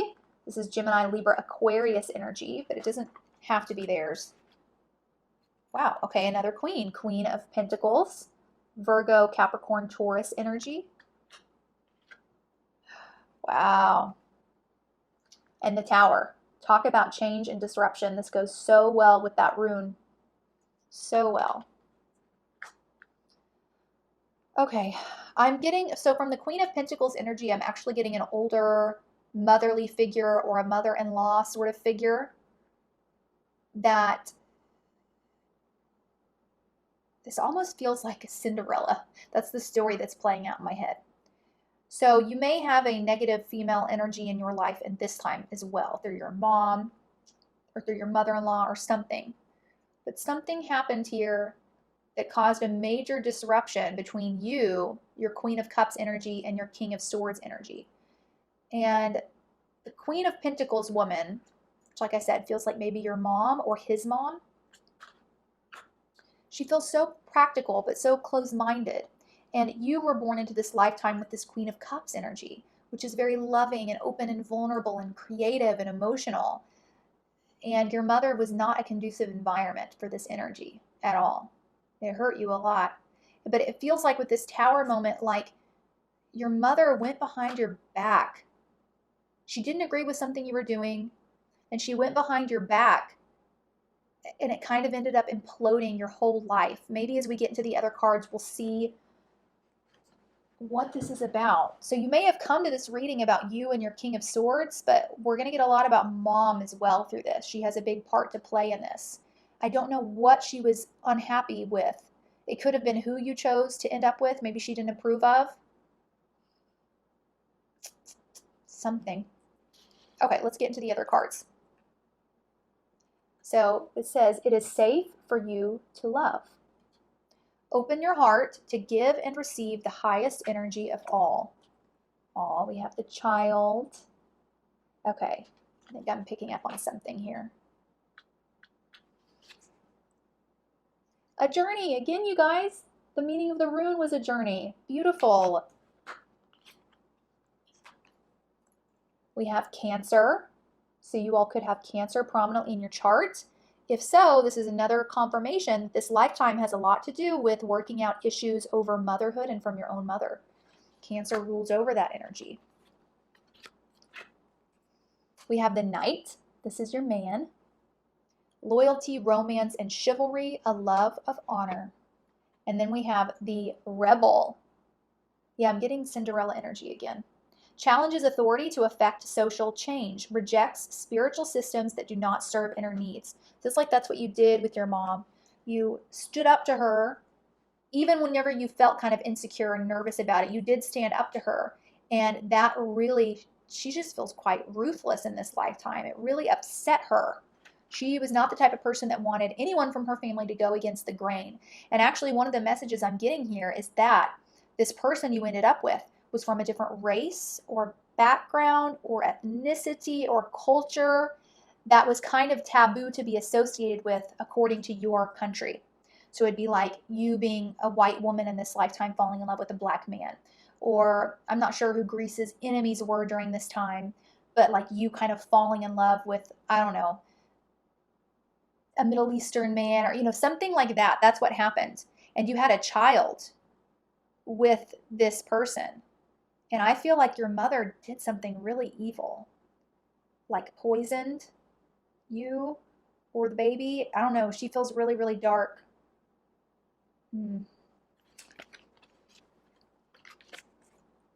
Okay, we have Moon in Taurus, exaltation. I feel like your baby was a Taurus. And then we have Mercury in Aries, restlessness. You guys may have some strong Gemini or Sagittarius energy in your chart, maybe in your north and south nodes, because you were someone who, you're very emotional, very deep, and water can't be confined. Water's movable. And so it feels like you were just born really wanting to explore and soak up knowledge of different cultures, and you loved people of all different backgrounds. But your mom was so the opposite of that. I think you were brought into her life to try and awaken her, to try and open her mind a bit, but it just did not work in this lifetime. So I do see that you traveled, you fell in love with someone that a lot of people in your family would consider inappropriate. You had a child with them, but it was all ripped away from you at some point, and I feel like it was by your mom, and I'm not sure quite how. It might be different for each one of you, but mom somehow ruined your life in this connection. And maybe that's why I think some of you ended up committing suicide because of that, because of this loss caused by someone that you thought loved you, your mom. Something like that. Okay, the flower for your relationship is the Gerbera daisy. It says purity, cheerfulness, and innocence, that feels like your energy for sure. It says the present moment is filled with joy and happiness. If you are attentive, you will see it. This feels like something that you would have said to your mother over and over. Like, Mom, why don't you understand? Why can't you just be happy? Why? And the thing is your mom was she was messed up from her own childhood. She just couldn't see things that way. But you were a gift to her. You were meant to be a gift to her, to bring her into, a place of open-mindedness and love and trust. And I do feel like because you were really a good person, I'm really getting the Cinderella story or the Rapunzel story is what's playing out, where you were such a good person and everything was taken away. It was all, and then so you died. Whenever you died, you were in this place of hopelessness, of what's the point? I was a good person and look at what happened. And so you came into this lifetime with that energy. And that's what your rune and your doorway is all about. It's about learning to trust in the universe again. That's what your life wants to give you in this lifetime, is building up a trust in the universe. And I do feel like with the journey thing that keeps coming up, I think a big part of this is recognizing when you can't change a person and when it's not your job to change a person. So maybe the best thing is to set those boundaries. If you had done that with Mom in the past, then you wouldn't have ended up where you ended up. The problem was that you were just so loving and so naive and so forgiving that you allowed people to cross boundaries with you. You kind of handed them a gun, basically. And you felt like that was your way of being a very good person, like how trusting and loving I am. But it's kind of like that way of thinking and way of doing would kind of be like me purposely like going to Walmart, leaving my car unlocked and just throwing the keys in the front seat and being like, well, you know what? I trust everyone. I know everyone's so good. I love everyone. I'm sure God will protect and make sure that my car's fine. Well, that's really sweet. Yeah, I guess, but that's not really how God wants us to operate, So that was your fault in this past lifetime, was kind of doing that with your life. And so in this lifetime, you are meant to set up some more protective boundaries, to not hand people a gun to shoot you with, and to not hate people, no, but be smart, just recognize what needs to be done based on who that person is, what their actions are. We have step into the unknown. So all of this is definitely telling me that you're meant to really leave your past behind you. As soon as you become an adult, you should be moving out of state, out of town, out of the country. You're meant to go very, very far away from your upbringing. If you don't do that, you will end up very unhappy, because you are meant to truly expand your horizons. You may be a Sagittarius North Node or something. And yeah, take this beautiful, loving energy that you have and put it to good use. Put it to a place that will really appreciate it. Put it towards the people that will really appreciate it. Your past, your childhood, your upbringing, it feels a little too boxed in and closed-minded. So instead of trying so hard to change that, change it through your example, through what you go out and do with your own life.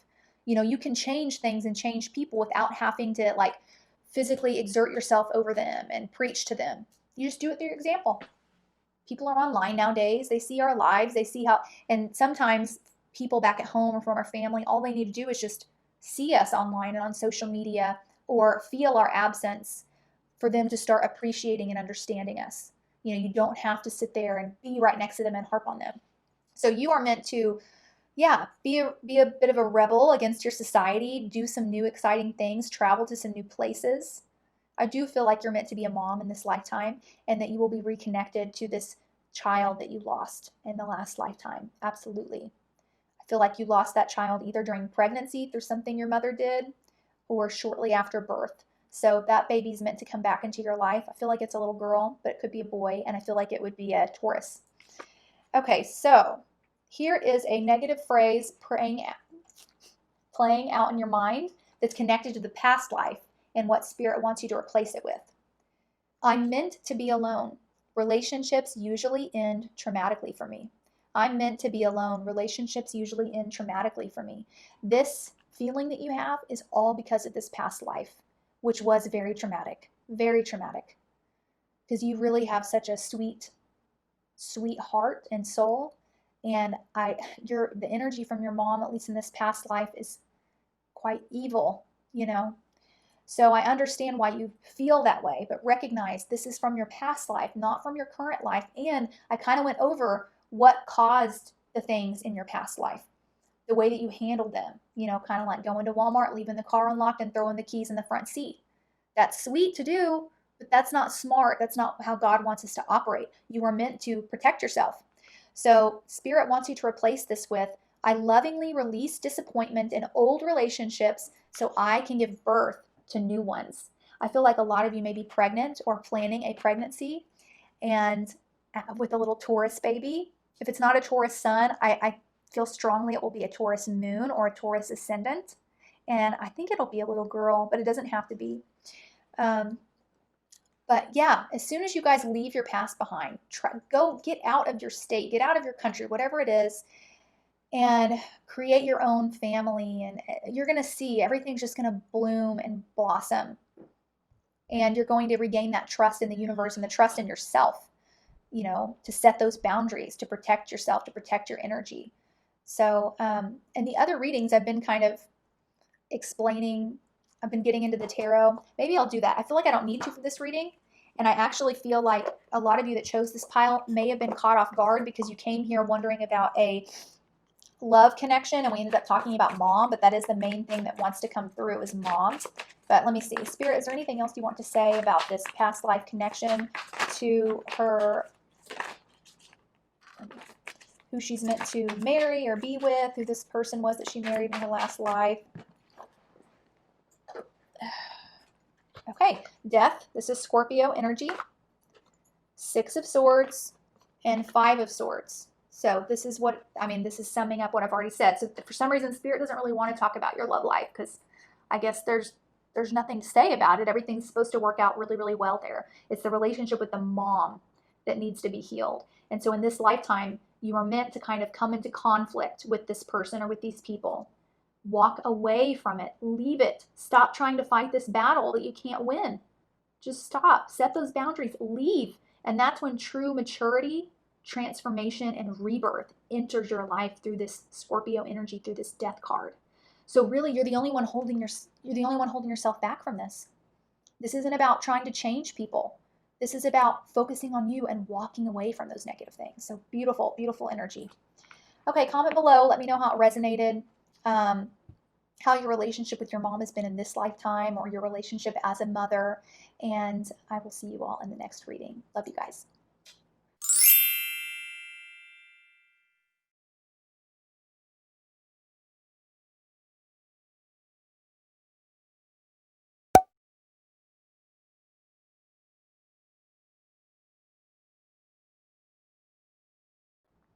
All right, pile number 6.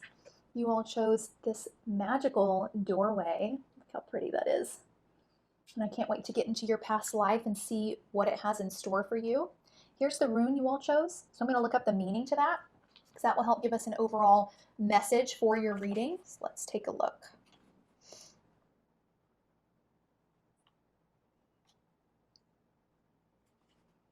Okay, so the meaning of this rune is adversity, conflicts, and gateway. Beautiful. So on the back of your doorway, it says change beckons, which kind of goes with adversity, change, gateway. The path is shifting. The road leads a new way. Do not be alarmed as change beckons today. Beautiful. So we'll see how that plays into your past life connection. But maybe in your past life, you and this person were very much stuck in your own ways and kind of lived this sort of like simple, everyday the same kind of life. And so this lifetime, you're meant to kind of branch off into something new. We'll see. Let's start with the past life deck. These give some pretty literal explanations to a past life, like what country you lived in, what time period, that sort of thing.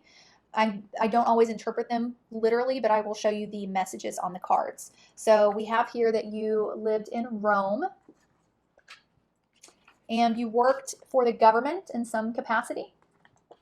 And the major theme of your lifetime was love and indifference. Interesting. Maybe you held on to a relationship long after it was good for you. People in government tend to be very kind of sticklers, you know. They're very traditional, very conservative. They want to kind of do the same thing forever. And maybe this lifetime is supposed to be about forcing you into change. It's like in your past life, you already mastered like stability and grounding. And so in this lifetime, it's supposed to be about change and fluctuation. Okay, let's look at the tarot. So we have 7 of Swords,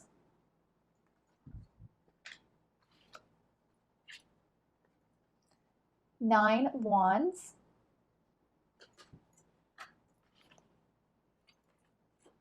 Princess of Wands. So this is the Page of Wands.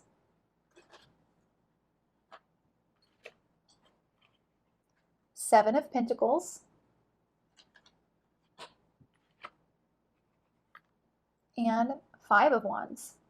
Okay, so I'm actually picking up, it's interesting because it says you worked in government, but I'm picking up on the fact that you were a female, and I actually feel this lifetime is actually the most recent lifetime of all of them that I've done. This feels like 1920s, 1930s during the suffragette movement for women's suffrage, the women's right to vote. It does feel like, even though it says Rome, this feels like the U.S. to me during like when liquor was outlawed and women were trying to get their right to vote, that sort of thing. So it feels like you were involved in politics, and you could have based a lot of your political beliefs on Roman ideology. And I feel that in the lifetime previous to this one that we're talking about, you were a male philosopher in Rome, okay?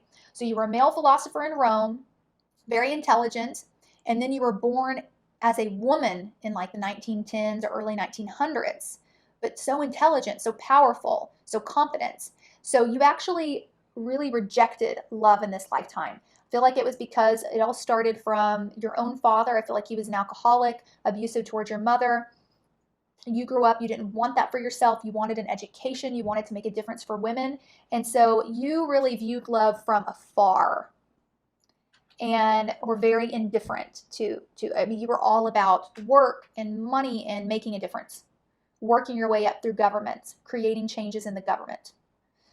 So it makes sense that with your life theme being about love and indifference, you didn't really you definitely didn't master that theme in your life. You rejected that theme. And you're like, I don't want to deal with the love and indifference thing, so I'm just going to pour myself into my work and getting voting rights for women, things like that.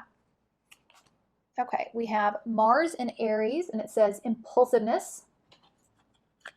Yeah, you were very, with this 5 of Wands and that Mars in Aries, you were a very competitive person. Very competitive.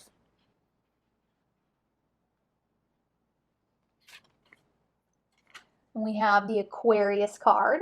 Makes perfect sense. Aquarius is all about, you know, kind of progressive movement forward, moving society forward, using your voice, your communication to inspire and lead others towards change. I feel like you wrote a lot. You may have written for like a newspaper or given a lot of speeches. You were in charge of some sort of women's group or organization.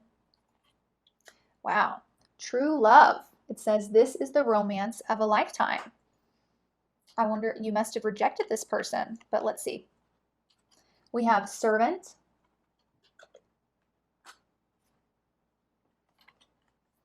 And short illness.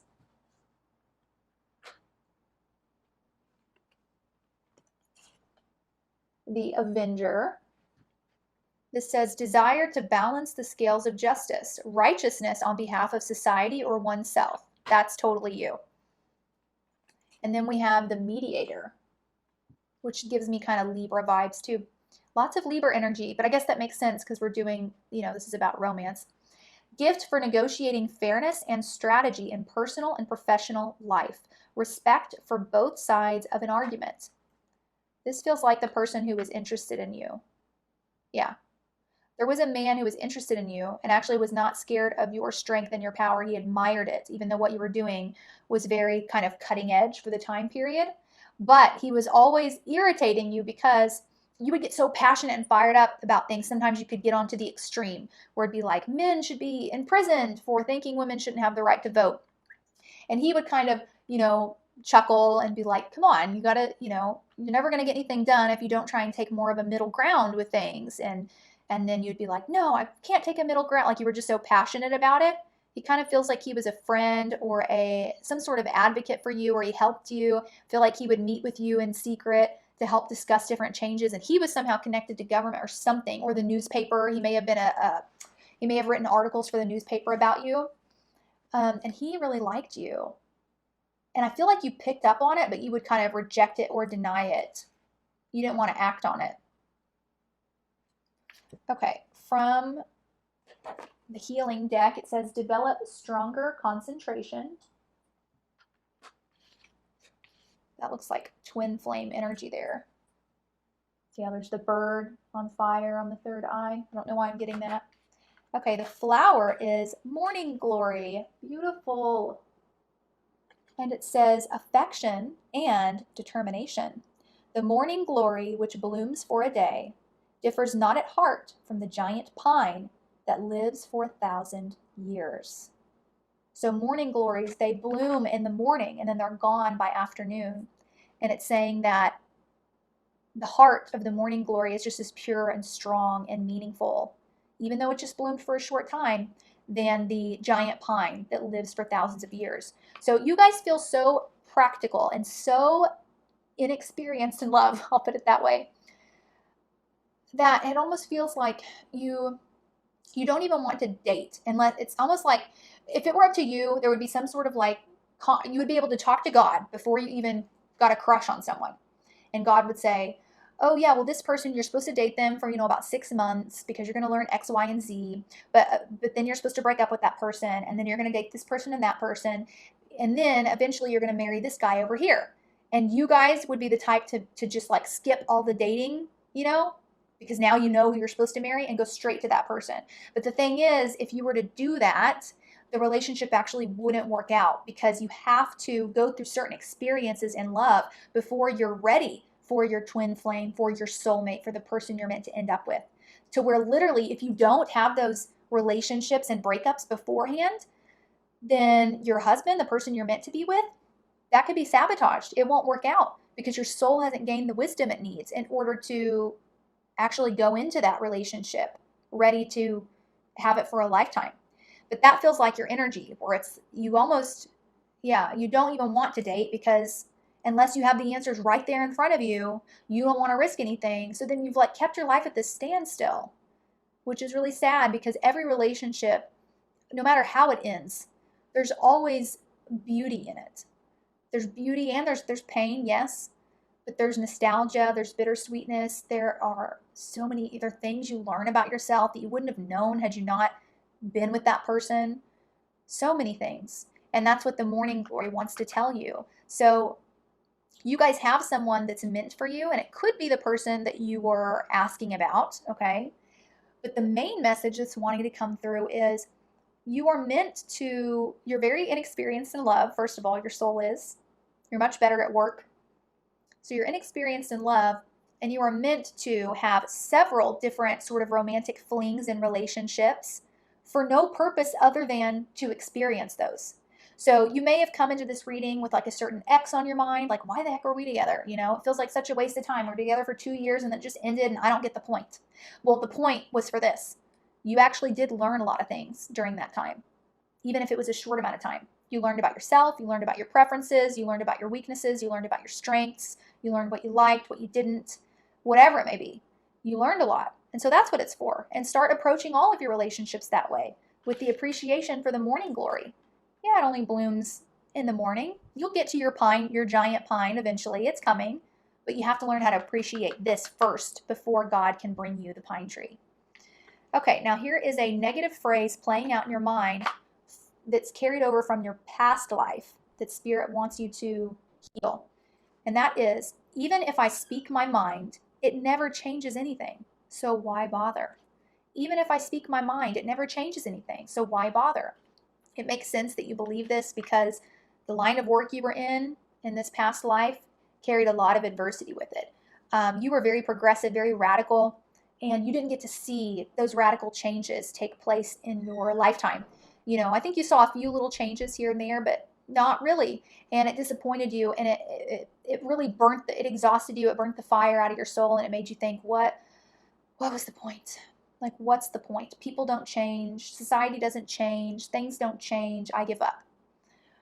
And when in reality, you know, everything has a timing. So yeah, you didn't see the effects of what you did immediately, but the effects are there. Look how much different society is nowadays than it was back then. And that's because of your work in your past lifetime. Your work. It made a difference. You speaking up made a difference. So sometimes it doesn't happen as quickly as we want it to, but our words always have an effect. Always. Whether that be fast or slow. And so you carry this belief into your relationships to where you're the type of person that as soon as you meet someone, if they don't immediately match up to every single thing that you want, you just you're out. You're like, okay, bye. No, they don't dress like my style, or they don't like the type of music that I like, or they don't have the same sense of humor as me, and you just kind of give up on it right there.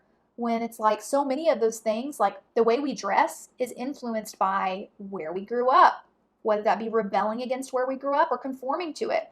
Our culture, like the way you dress would be totally different if you were born in Egypt in this lifetime, or if you were born in China, right? So the way you dress isn't necessarily a reflection of it's not an unchanging part of your personality. It's just an influence. So through our experiences, our style can change as well. But it feels like these very sort of superficial things about people bother you and make you give up on them very quickly, instead of really getting to the depth of who and what they are.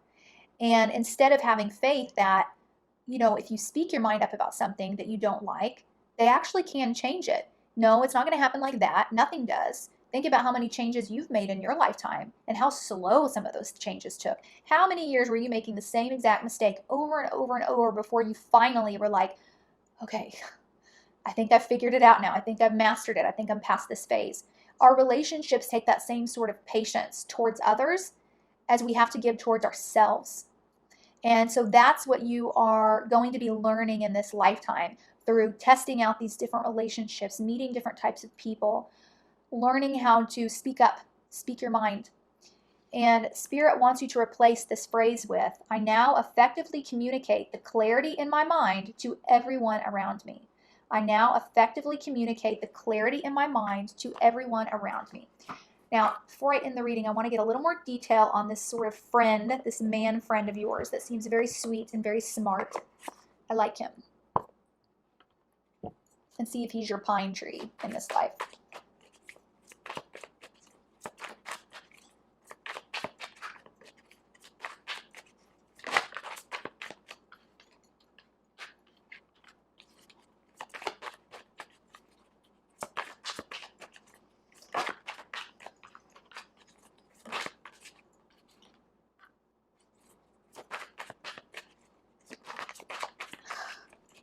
You guys, this is the first time this card has come out in these readings. Final pile, the Lovers.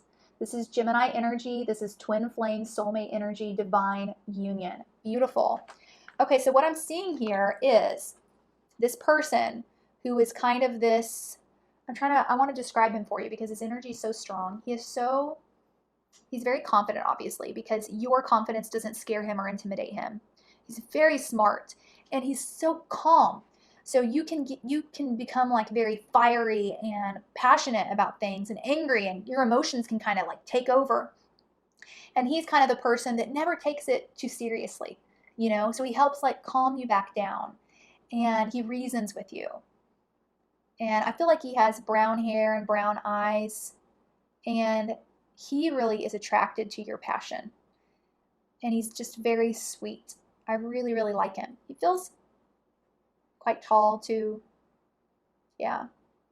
But so anyways, we have this 8 of Cups and this Knight of Wands.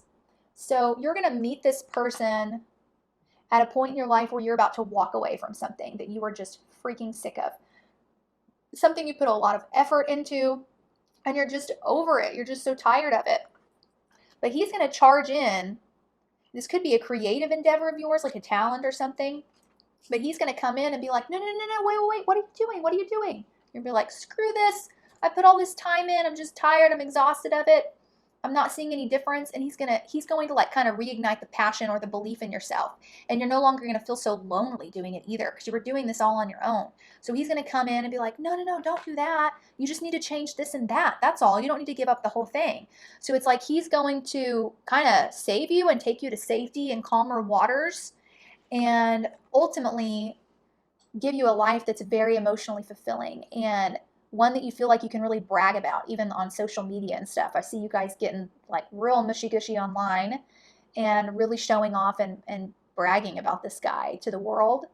And yeah, it's beautiful. And coming into this energy of the Lovers, which is true love, union with someone, in the same way that you are unionized with yourself. You're going to understand how to have that same patience and energy for another person as you do yourself. So beautiful, beautiful reading. Comment below if you think you know who this person is that I'm talking about and how you relate to your past life. I love getting a conversation started down there. I pretty much always reply. So, and I enjoy reading through them. And I will see you all in the next reading. Love you. Bye.